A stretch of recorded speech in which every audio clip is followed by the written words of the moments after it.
these 5 bodybuilding mistakes are keeping you small. Not just down there, but everywhere. Now, there's so many videos about this topic of 5 mistakes that are keeping you small, and now they're all the same shit. You know, count your calories, train hard, train to failure, this and that, sleep. Yeah, every video repeats that, but this is gonna have new shit in it. So stick around and watch till the end to not miss out on any of the tips, or else you're gonna be fucking small. Mistake number 1. Changing your training ideology way too often. So now I've got Dorian Yates behind me. He's my favorite bodybuilder. One of my biggest goals is to meet him in real life. Anyway, that's besides the point. A lot of people, you know, there's Mike Mensa training ideology, there's Arnold, 30 sets, fucking destroy your chest. There's Dorian Yates 4 times a week, 1 to 2 sets. It may be like 8 for a muscle group, all to failure. There's Mike Mensa 1 set per week or some shit. There's all these different training ideologies, bro split, this and that. And you change your ideology way too often. Look, doesn't matter what your ideology is, in my opinion. You can progress with the Arnold split, you can progress with the Dorian Yates split, you can progress with Mike Mensa split, maybe, I don't fucking know, I haven't tried it. If it worked for him, it must work somehow. Anyway, so I say pick one person's ideology or make up your own. Find what works for you, not what works for them. You see, for me, what works is very similar to Dorian, maybe a few more sets and all to failure, obviously, focusing on getting strong. At the end of the day, that's how we all progress, just getting stronger and stronger. But some people, they say, oh, do as many sets as you can. Rich Piana said, the more you put in, the more you get out, which I totally agree with to a spectrum, but everyone had their own ideology, and when you're going around changing it too much, you're not going to be able to progress in one thing. This also applies to splits. You might have a split of a bro split, you might then choose a 4-day split, full body split, half body split, left side, right side, upper body, lower body. Brother, I just tell you, choose one. Okay, I'll tell you my training split. I've actually changed it. After 5-6 months, I've changed it. So it's now goes, well, it was this early as well, chest, back, arms, legs, with, side delts, accessories all just spread out through there. Anyway, so chest, back, arms, legs, and then that's one cycle of the training. Cycle 2, after legs is finished on that cycle, we take a rest day, begin cycle 2, it's chest, buys, back and tries, shoulders, because I have really weak shoulders, and then legs, and then alternate to the next cycle. So then chest, back, arms, legs, and you get the gist. I'll pop it up on the screen and in the description down there. Grab one ideology and stick with it. One training method, one training style, and just keep going and get stronger at that. Mistake number 2. This held me back so fucking much, and I give a big fuck you to Greg Doucette for it. So this is the main gaining and maintaining type of training. So you go, you grab your MyFitnessPal app, which I've been tracking on for like 540 days now. So, MyFitnessPal, give me a fucking year's premium. So then you count your macros and you perfectly dial it to your maintenance so your weight doesn't change because you're scared of putting on a little bit of fat. Bro, come on, we're fucking bodybuilders. We get no pussy. So it doesn't matter, no matter how fat we are, how skinny we are, how jacked we are, nothing's gonna change. It's only you in the mirror, and who gives a fuck what you look like? First off, nobody gives a fuck, and second off, why should you give a fuck? Right? Obviously, don't get obese, be concerned about your health, but don't worry about a little bit of fluff. Oh, you can't see your abs, it doesn't fucking matter. None of us talk to chicks, so it really doesn't matter how shredded we get. Don't main gain, don't constantly cut. That's gonna lead to a detriment and stall in progress. The way you get big, the way every single bodybuilder, the way Dorian Yates, Ronnie Coleman, every single bodybuilder out there got big was through motherfucking eating. You eat more. Rich Piana said, someone tells me, oh, I'm not putting on size, I'm not putting on, muscle. And I tell them, eat more, eat fucking more, goddammit. You eat 6 times a day, eat 7 times a day. Just eat more.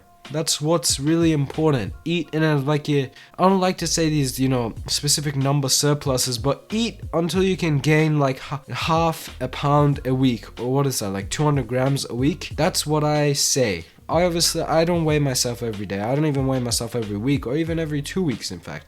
I might weigh myself once a month, and because I'm so in tune with my diet and in tune with just fitness in general, I know that I'll be putting on the weight, and I know when I need to eat more and eat less. So do what works for you, but I say don't maintain and don't constantly cut. Either bulk or cut.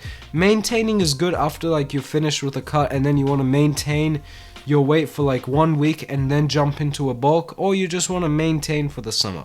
That's fine as well. But don't maintain and main gain expecting muscle gains. It's not gonna happen, or it's not gonna happen in an efficient way. Number 3, you're training too little and you're not training hard enough. Okay, a lot of people say, oh, I'm gonna be overtraining my muscles. Bro, be concerned about fucking undertraining them. You go in as a beginner, 6 sets is not gonna work for you, bro. You and that puny, skinny little arm is gonna need fucking 30 sets to grow that shit. Obviously, I'm not some fucking science guy, so I'm not gonna tell you a definitive answer of how many sets you need. But the bigger the muscle, the bigger the stimulus you can give to that muscle. So doing 30 sets when you're this size is not the smartest. But when you're a fucking little shrink of a muscle, when I can wrap my hands around your fucking biceps, 12 sets of biceps is probably not going to destroy your biceps all that much. Obviously, I don't really know that much when it comes to beginner training anymore.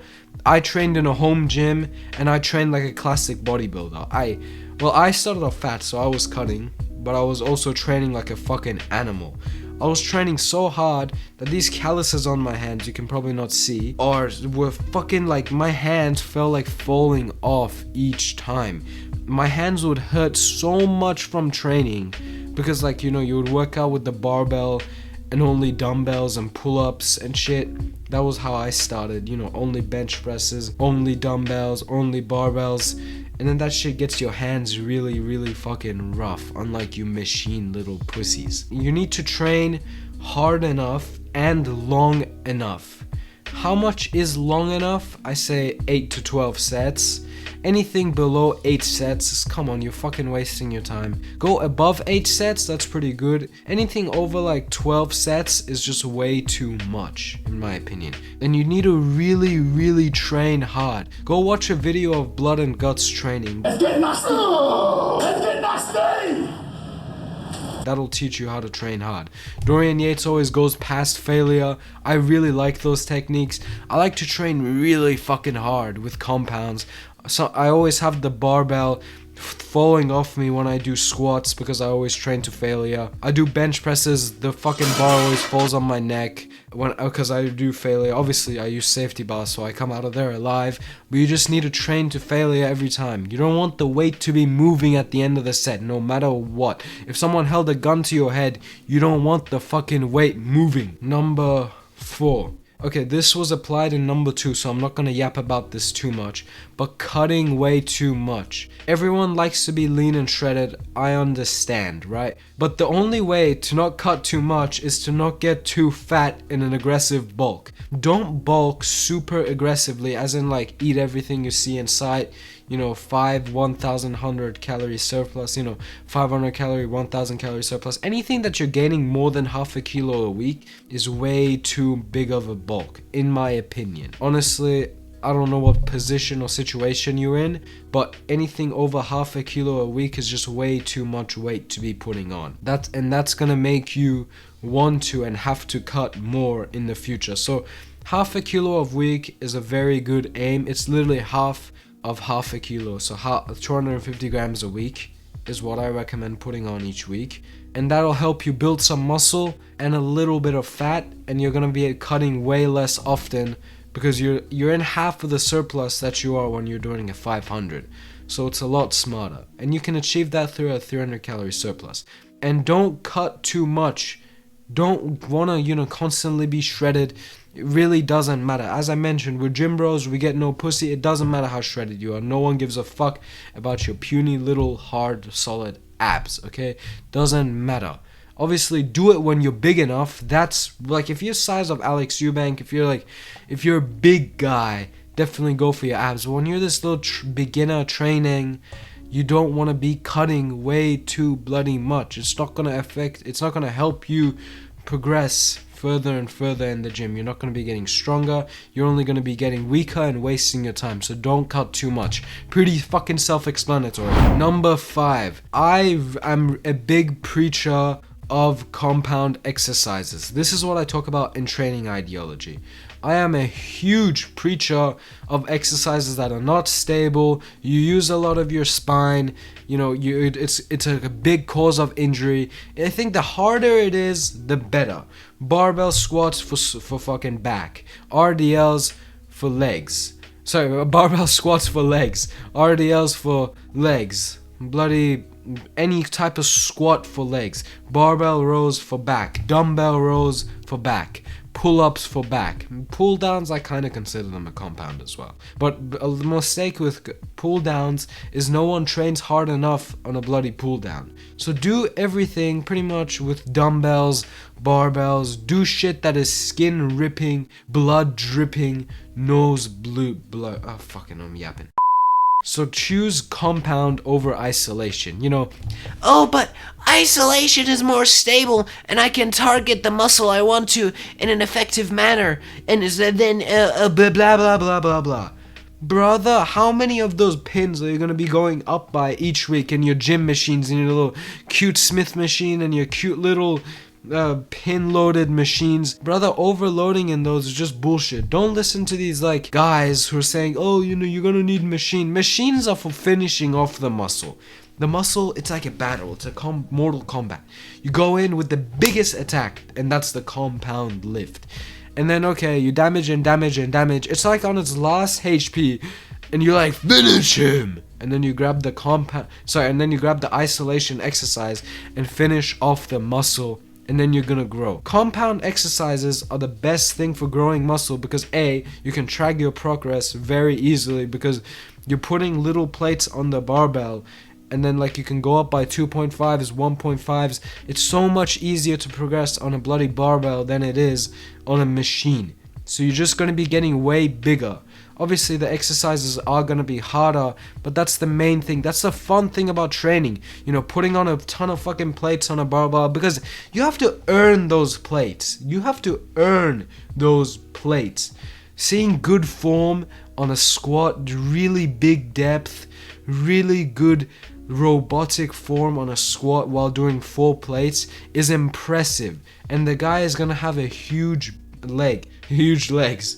But seeing a fucking full stack on a lat pull down, some guys swinging, probably not even full stack, like half a stack, and then some guys swinging and shit, that's not impressive and it's gay.